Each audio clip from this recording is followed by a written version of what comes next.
What is up, guys? It is Dylan Lepore here, and I got some exciting news. If you're watching this on my YouTube channel, this is certainly news to you, but if you're on SoundCloud, this is new to you.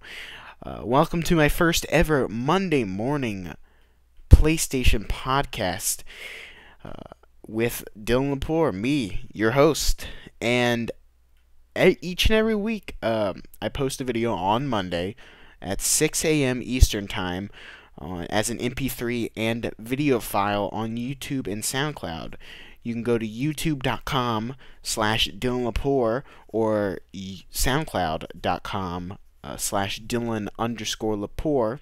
And if you feel like tossing me a couple bucks to help support this channel and help me go on, and I might get SoundCloud Pro Unlimited to further these podcasts, but go to youtube.streamlabs.com/Dylan Lepore with that pound sign at the end because they had to make it difficult. But yeah, this is my first ever podcast, and I hope you guys enjoy. This is completely PlayStation-centric podcast, and it's supposed to be fun. Just me to talk to you guys and discuss my love of PlayStation. This is either going to be 30 to 45-minute long. I don't really know, but we'll see how that goes. So, first topic of the day: Sony believes PlayStation Vita is still a viable system. Now, my PlayStation Vita is amazing. I love my PlayStation Vita. It's the best thing ever. I have to tell you this story one time. On Mother's Day, I decided to get my mom to buy me a PlayStation Vita. And it was Mother's Day. My birthday is on May 25th. I just turned 19, and I just had my graduation party yesterday, and I'm graduating from high school on the 7th of June. So you'll hear this you'll hear this after I graduate. So that would be pretty awesome. But yeah, I got this on Mother's Day, and it was at a flea market. My mom wanted to go to a flea market for Mother's Day. Don't ask me why, but she wanted to go to a flea market on Mother's Day to buy stuff, and I guess that's why. But I saw it. My brother pointed out he saw a PlayStation Vita, and I was like, where do you see a PlayStation Vita? Because at this time, it was like 2012, 2013. At this time, PlayStation Vita was new, and it just came out. And so I walked over there. I followed my twin brother Noah, to this lady with this case, and she had a PlayStation Vita, and I think it was because it was baking in the sun. It was in a case, but it was like baking in the sun. I think that's why there's like black dots, and I don't know if you guys get the black dots behind the PlayStation Vita, but I think it's because of the sun.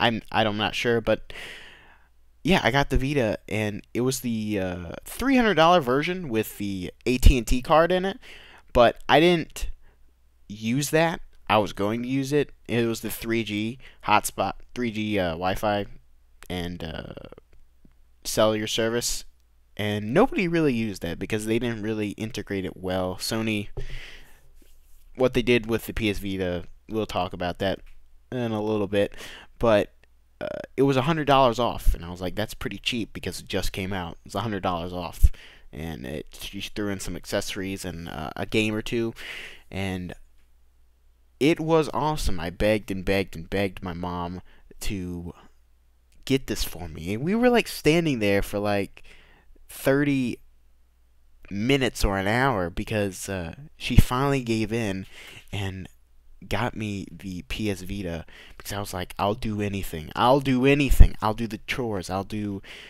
the trash every day for the rest of my life. I was exaggerating, of course, but she could tell that I really wanted it, and I did, and I love my PlayStation Vita. PlayStation Vita is one of the best things that Sony has ever made, next to the PlayStation 4, but yeah, everything Sony makes is amazing. But that PS Vita was incredible. She wouldn't allow me to play it until I got uh, it was my birthday, because it was a birthday present, of course.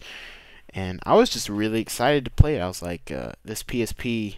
I was holding my PSP uh, while I was home, and the PS Vita that she bought was in the car. And I was holding my PSP, and I was like, I have a PS Vita downstairs in the car. And I was like, why am I not using this? Why don't I have this? And so, actually, she doesn't know this, but I snuck outside and I wanted to play the PS Vita really bad, because as soon as we left the flea market, because she had to go to an AT&T to get like $200 because she didn't have $200 on her. It was a long process, but I was so excited to get it. I was thrilled. But yeah, I snuck into my mom's Infinity, uh, and I grabbed the PS Vita. The PS Vita wasn't charged. It wasn't charged. I was just holding it. I wanted to feel it. I wanted to hold it. I wanted to look at it. I wanted to examine it, and it was just amazing. I was so filled up with joy. It was like it was like the moment when I first opened up my PS4, because I bought my PS4 brand new in the box at Walmart, and as soon as I opened it up, it was like, oh my god! You get that feeling, that so excited feeling that you just got this thing and you worked hard for it, and uh, I raised the money to get the stuff, and for the PS Vita's case, I begged for it, but for the PS4, I actually worked. I didn't spend a dime. When I first heard the PS4 was coming out, I didn't spend a dime until, and remember, this was like 2014, and I was like, I just had a birthday and I just turned 19, so that's like, whatever. And yeah, I was like so filled up with joy, and because I finally got it, and the PS Vita is a great device, but let's talk why the PS Vita is still a viable system, especially for indies. I know a lot of people do not want to play indie games, but they want to play the AAA games, and AAA games are good. Like I got the PS Vita, excuse me, BioShock. I got the Killzone, Mercenaries, Assassin's Creed, Resistance, Uncharted, Golden Abyss. I got all those AAA games. Uh, I even got Borderlands 2, which is awesome. They ported that.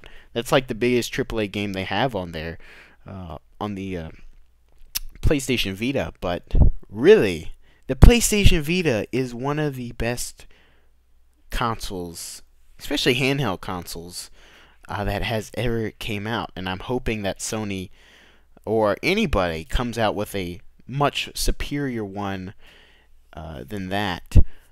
But I'm not. I know the Nintendo Switch came out, but something more, because Nintendo's good with their handhelds. We already know that. They make the 3DS, they made the Game Boy.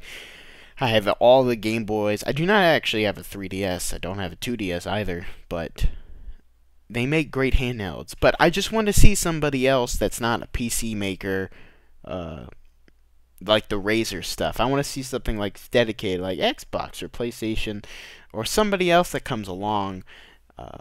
That would be super exciting, because I know they already have the tablet gaming. But I just feel like they're definitely thinking about it. I know they're thinking about it, but why does Sony believe it's still a viable system? But even though they stopped making it, Sean Layden has admitted, he's the PlayStation American chief, Sean Layden, the PS Vita is still a viable platform, chiefly in the Japanese and Asian markets, because in Japan, They have tons and tons of JRPGs and RPGs, and everybody loves Persona 4. That's just one of the examples of the hundreds of JRPGs and games they keep making over there, because uh, they have a ton of games that we never get. And if you go onto PlayStation PS Vita weekly update YouTube channel, YouTube videos, he posts videos all the time of him just every week posting about PS Vita updates, specifically PS Vita updates, and he's still doing them today. He started way back when the PS Vita just started, and he talks about all these foreign PS Vita games and imports coming, because he lives in Australia, so imports are pretty big. And yeah, it's just it's crazy how wildly in Japan it is. In the US, it's just like nobody cares about it anymore. There's not a lot of people really caring, but there's websites like Limited Run Games. They're amazing. This PS Vita magazine. I don't know the exact title, but I think if you look up PS Vita magazine, you'll be sure to find it. But he goes on to say, we still have developers in Japan who are building for that platform, but it just didn't go get I can't read, but it just didn't go over the hump in Europe and America. It's hard to know exactly why, but didn't it didn't gamer a lot. Gamer? Yeah, oh, gamer. But it didn't garner a lot enough audience here for us to continue to build for it.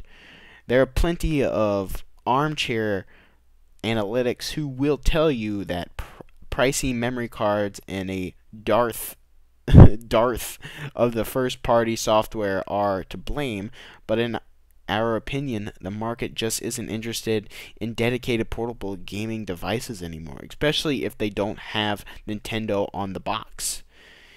That said, the Vita still has very vocal fans, including Layden himself. It's still my favorite portable, he continued. It travels with me all the time, and I play Hot Shots Golf consistently. Nice shot, Sean. And that was pulled from Push Square's article by Sammy Barker. Thank you for writing that. But yeah, that's awesome that he's talking about Nintendo too, because the Nintendo Switch is one of the biggest, and it copied, I'm going to say it copied a lot from the PS Vita.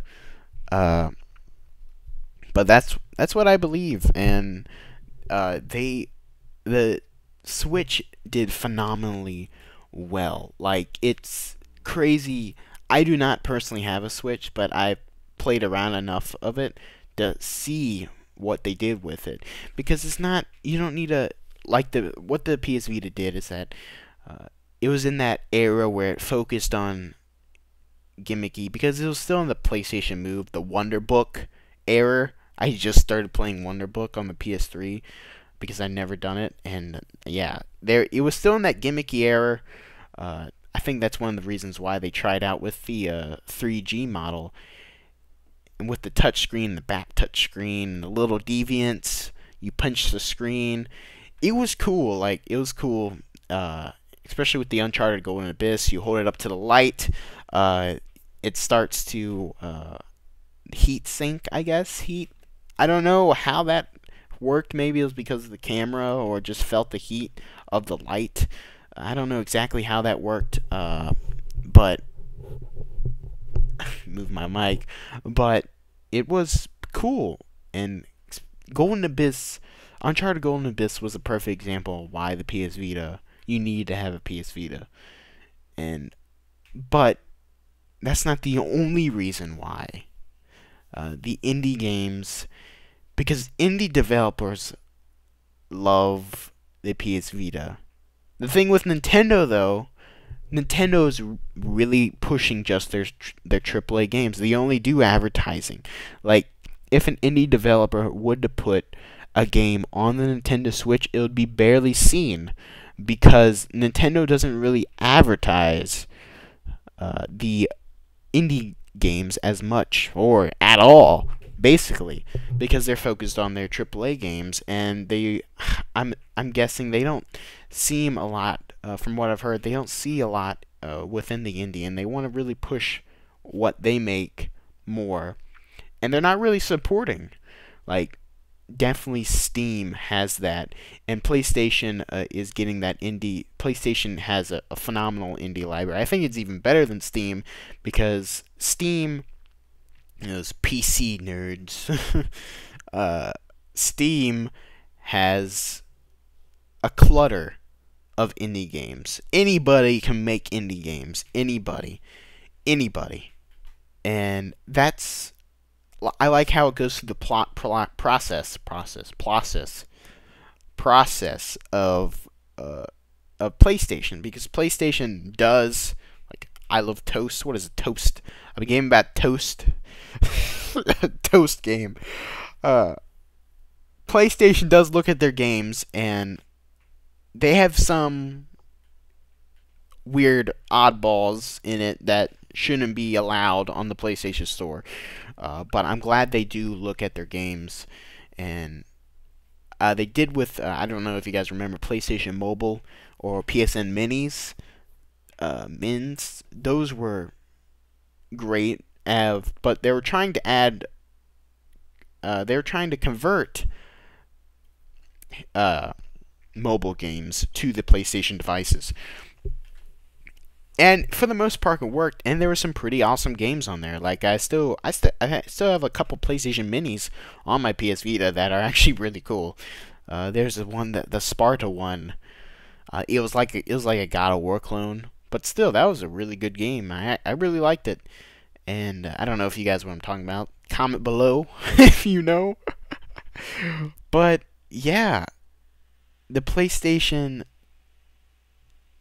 and Nintendo thing, that's why I love love PlayStation. I love Nintendo too, but PlayStation,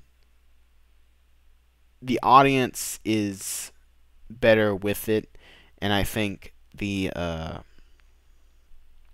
Nintendo needs to get their third parties up and running.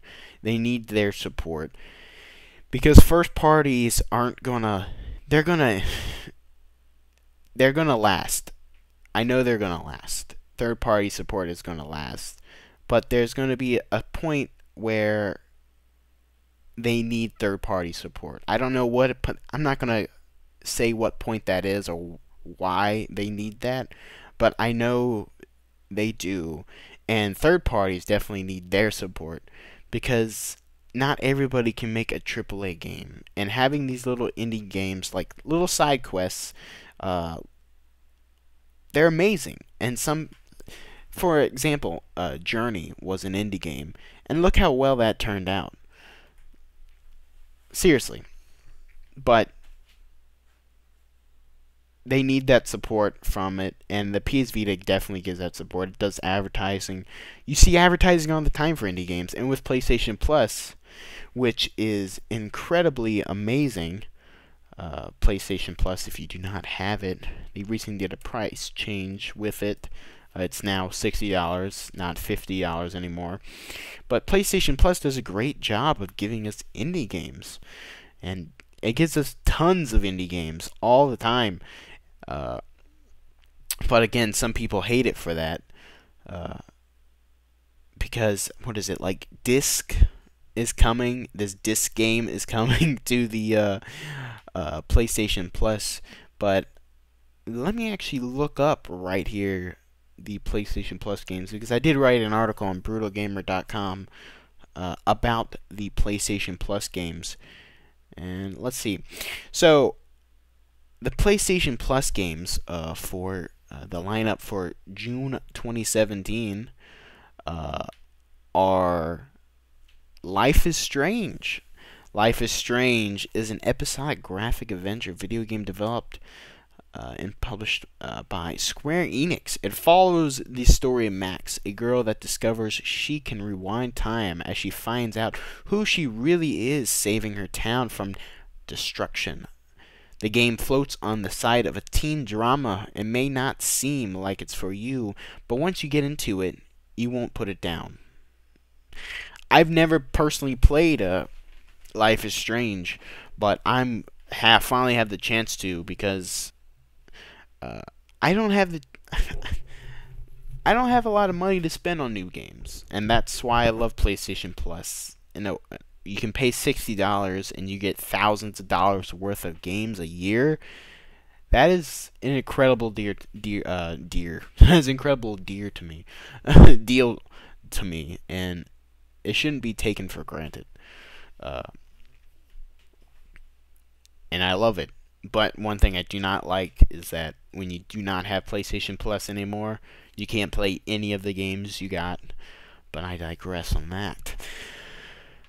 Next up, we got... Now, if you're thinking, screw that, I just want to shoot stuff, well, do I have a great game for you? Killing Floor 2 takes place 1 month after the events of the first Killing Floor, fighting in an outbreak of zombie-like creatures outside of Europe, which the first game was based. You'll be a first person causing mayhem and havoc with one mission: to kill every last thing that moves. Now, Killing Floor 2 also got a lot of critical acclaim because how good it was, and another game I still haven't played, but I've seen a lot of it, and I've seen more of that than Life is Strange. But I'm excited to play both games because both games are awesome. Both games have a unique spin on things, and they're both what I'm guessing is they're both well done, and that's what I've seen. And that's what I can't wait to play Killing Floor, because it's first person. You just destroy everything, kill zombies. Who doesn't like killing zombies? It's another zombie killing game.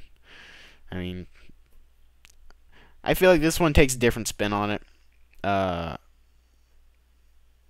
yeah, it's another zombie game. And if you like zombie games, go ahead, play it. But if you don't, go ahead, play it, because it's free. On PS3, there will be the Abyss Odyssey and WRC 5 World Rally Championship. In Abyss Odyssey, you can play up to 4 unique characters in this side-scrolling action venture game developed by ACE Team and published by Atlas. You'll be fighting your inner demons and fight as your enemies with a Kirby-like ability. And I've seen some screenshots of this, and it's like it's really cool. I like the art style of the game, and fighting as your enemies, I thought that was really cool and really cool mechanic. I can't speak. Really cool mechanic that they added in, and that's what it seems like. Fighting as your own enemies. I haven't really seen that in a lot of games, but who's excited for some World Rally Championship racing? You know I am. I have a arcade/sports racer that is sure to give the thrill you need. To be honest, the only racer I really play is Ridge Racers on the PSP, and the Need for Speed Most Wanted on the original Most Wanted on the PlayStation 2, and I feel like those are both great, solid games. And I love the drifting in Ridge Racer, and I also love the driving. It's so smooth and so silky smooth in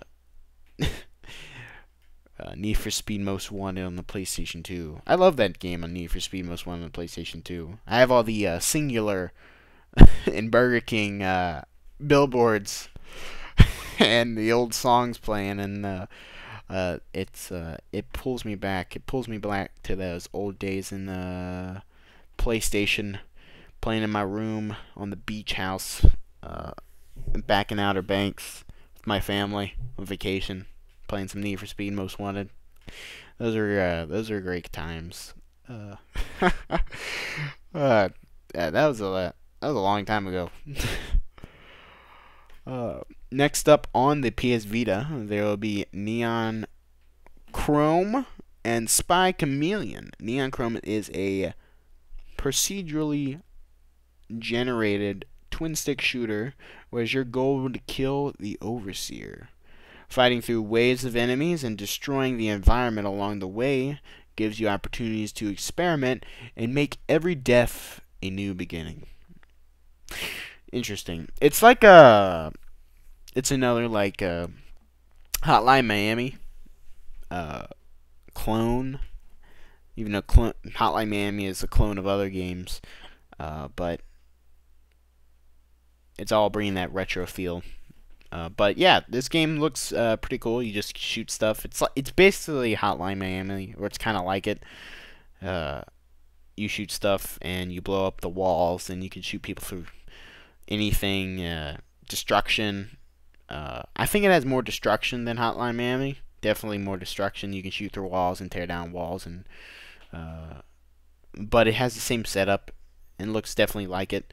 And you have to kill the Overseer. But I do like the procedurally generated, and it's kind of like what is that game? What is that game? It's the night game. It's not Shovel Knight, but it's a night game where you have to go through your ancestors. It's another indie game. You have to go through your ancestors, and every time you die, you restart, and you have to go through the castle again. I don't know the name. I forget the name of it, but that was a pretty fun game too. It was also on PlayStation Plus. That's how I played it. See, indie games with PlayStation Plus, it's a great combo, and it's well supported through the third-party developers community. Last but not least, sorry to burp there. Spy Chameleon is a challenging arcade puzzle game. Use the chameleon's color-changing power to sneak by unsuspecting creatures to grab the key and escape the level. Yeah, this is just your. I think this is the weakest one on the list. Personally, you are a chameleon. You're a spy chameleon, and you just go around this area with there's cameras and stuff, and you can't let the camera see you. And when you're blended in with an object, of course they won't see you, and you have to grab the key and leave. And it's basically just, I don't want to say generic puzzle game, but it kind of is. But it's definitely the weakest one on the list. But it'll be a fun game to play, especially for younger kids. But yeah, so full lineup again is Killing Floor 2, PS4, Life is Strange, PS4, Abyss Odyssey, PS3. We have a review up on they have a review up on brutalgamer.com. Benji reviewed it for the PC, and he reviewed the PS4 version. WRC 5 World Rally Championship on PS3, and Neon Chrome on PS Vita, cross-buy with PS4, and Spy Chameleon on PS Vita, cross-buy on PS4. I usually go online and do the roundup and see how much it costs in total, but I don't have that with me, and I just don't feel like doing that. So, yeah. But yeah, I like to see, there's an article here. Why would anybody play this? This is something that's kind of a bad thing. At least that's what I think. Says Sony's Jim Ryan about backwards compatibility. And let me spit you some let me spit some rhymes. So this is kind of the things. I'll tell you what he basically says.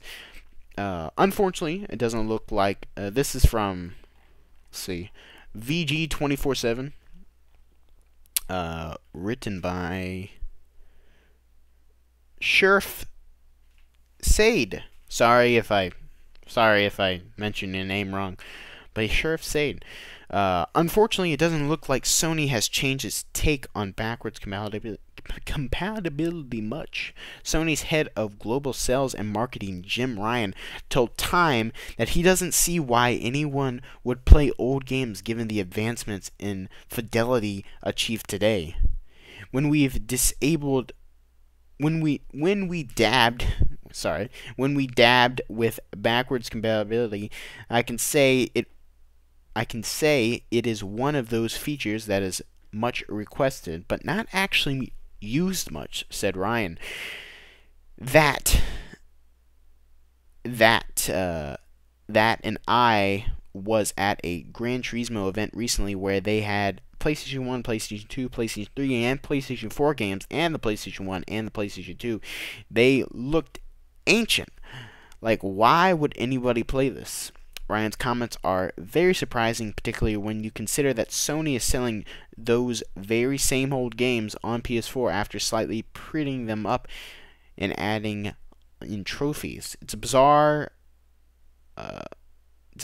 bizarre statement. The company simply not seeing a decent return on investments if it were to add it. Elsewhere in the interview, Ryan boasted about Sony's impressive lead over Microsoft when it comes to console sales in different markets across the world. A 3-to-1 lead in Europe, which is incredible. But let's talk about that in a second.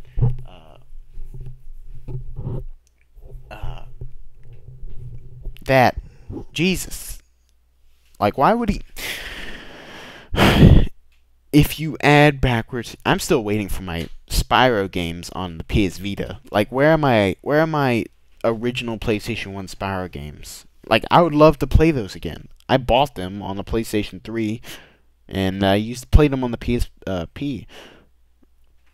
Enter a code into my iPad. But, yeah, where are those games? I want to see those games, and I want to see that backwards compatibility, because if Xbox did it, why can't PlayStation? And they say it's simply not getting enough. What do you mean it's simply not? That's a terrible statement. It's just not getting it's much used. I think they're underestimating the power of backwards compatibility and how he says right here, they looked ancient. Like, why would anybody play this?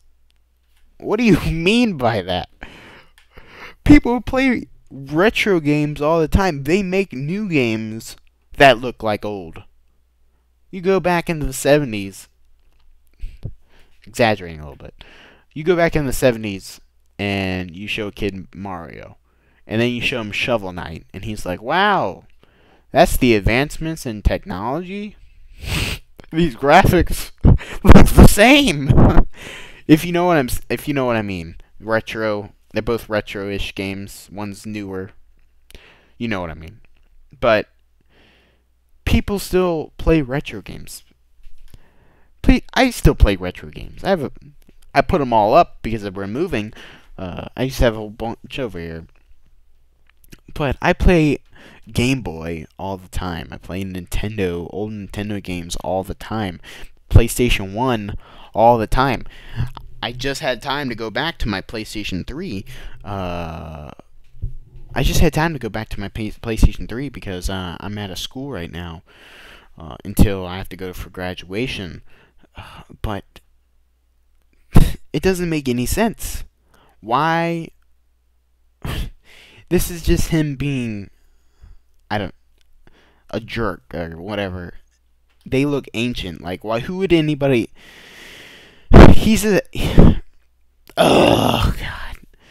He's a marketer. He's global sales and marketing, and he says they look ancient.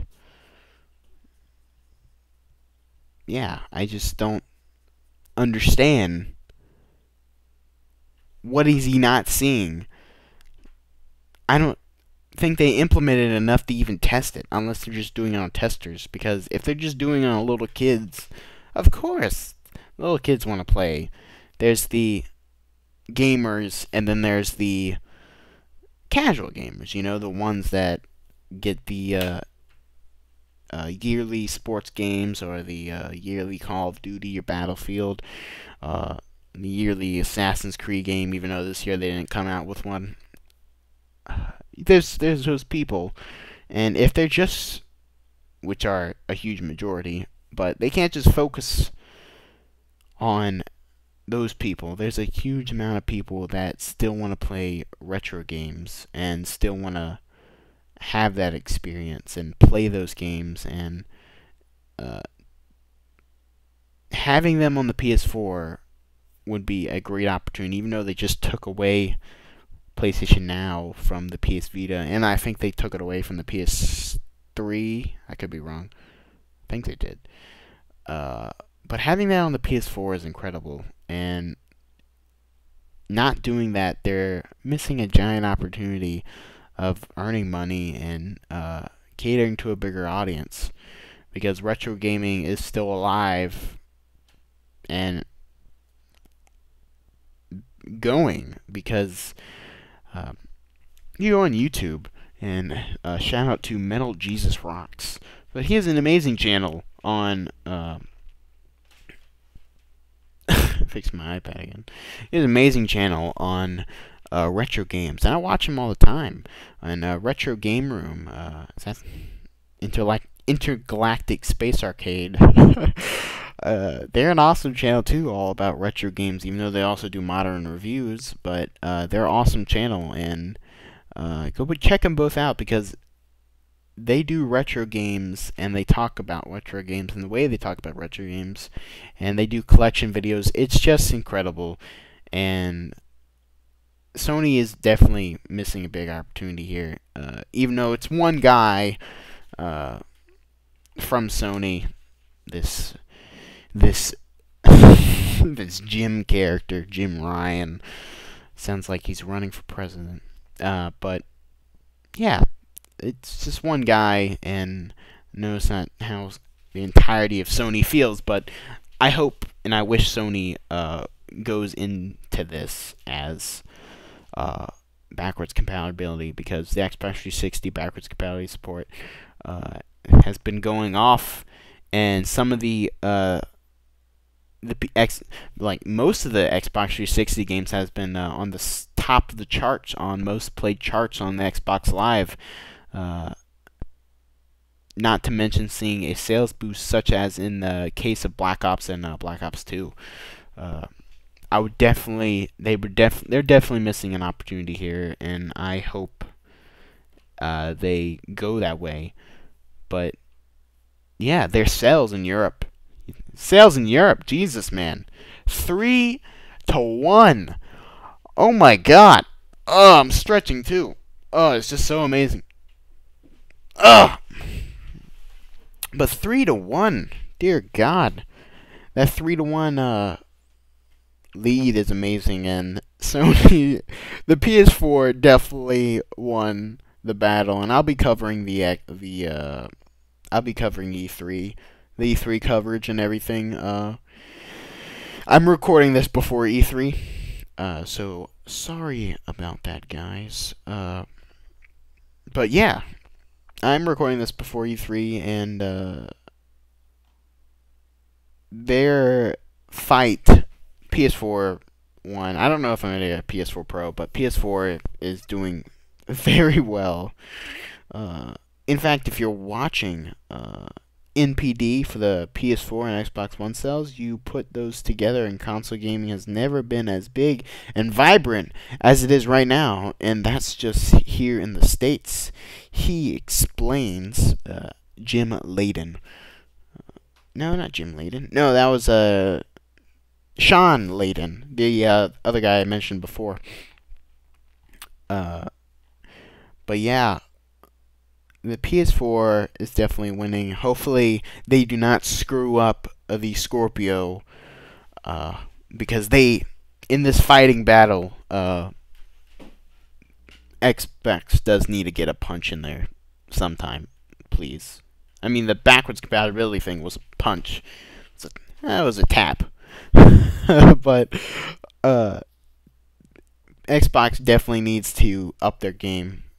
If they talk about TV again, ooh, the Scorpio. We made this giant game console so for you to watch some great shows and have some good TV content, because TV, right? But Scorpio, I hope Scorpio does well, and hope it's a big advancement, because it's definitely what they're saying is going to be powerful to PS4 Pro, which I believe PS4 Pro is an upgrade, but it's a small upgrade, I'm gonna say. but I hope it does well, and I hope uh, at E3 Scorpio does well, because I'll be definitely covering E3 a lot, and I'll be live streaming it too. But that's gonna be an awesome time, and it's definitely great right now to be a PS4 and Xbox fan.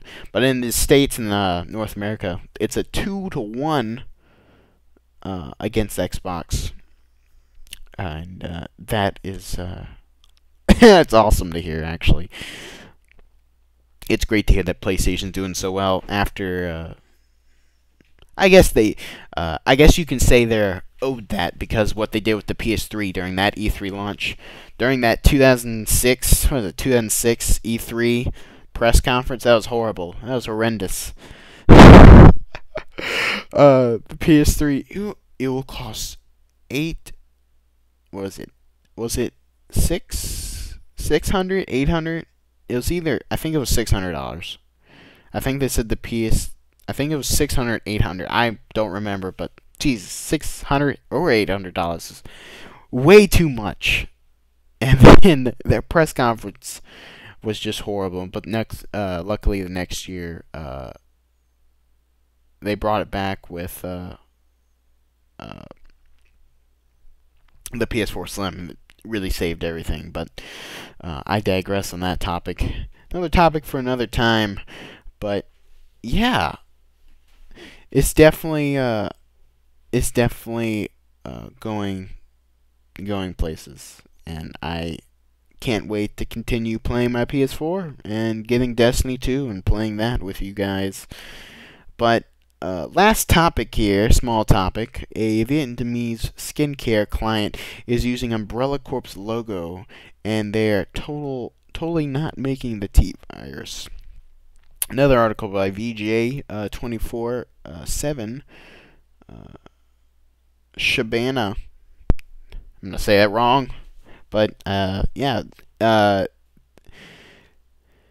zombie apocalypse starts with a facial. Yeah, skincare. Vietnamese is using the Umbrella Corporation for the Umbrella logo. I don't know how they could use that or why they're using that, but yeah, spotted over on NeoGAF, the Vietnamese clinic has gone full Umbrella. The last image is actually a Resident Evil wallpaper. Yeah, that's what Resident Evil wallpaper next to it, and it's the exact same image. Their logos are identical. What is happening? Are we witnessing at the beginning of Umbrella's diabolical genesis, according to Google's Translate? Yeah, Google's Translate state of the art equipment with technology transformed from Korea, the United States, and Europe will solve your skin problems by turning you into the living dead, because zombies are a carefree bunch who don't give a fig about the state of their face. This is how Umbrella started out. The company has addressed the logo on their Facebook page, saying that they were surprised about the coincidence. Yeah, sure. The logo was created for them externally, and they are currently investigating the situation, or they're trying to throw us off the scent. Either way, it's a bit of Monday morning silliness. Yeah. Somebody created it for them externally, and I guess they felt lazy. Really lazy. And I'm gonna assume it's a practical joke, but yeah, it's... Jesus, that's sad and scary. Yeah, watch out, the T-virus and whatever the virus is. We're all gonna die from the zombie apocalypse, impending doom.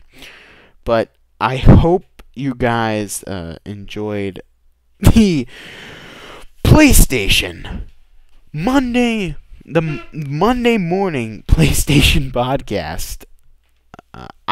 This is the first one, so it was kind of a train wreck, but I managed to make it through the 45 minutes, and I hope to have some guests on sometimes, talk about some things, but I hope you guys enjoyed it, And I hope you guys stay tuned. Remember, each and every week on Monday at 6 a.m. Eastern Time, there will be an MP3 and YouTube video coming out. YouTube.com/Dylan Lepore and SoundCloud.com/Dylan_Lepore. And if you feel like throwing me a couple bucks to help keep these lights on and hopefully get SoundCloud Pro Unlimited, go to youtube.streamlabs.com/Dylan Lepore, and there's a pound sign at the end of that, Lepore, because they have to make it difficult. And I hope you guys enjoy the video, or MP3. Thank you, and I'm glad I could serve you. This is Dylan Lepore, signing off. Bye.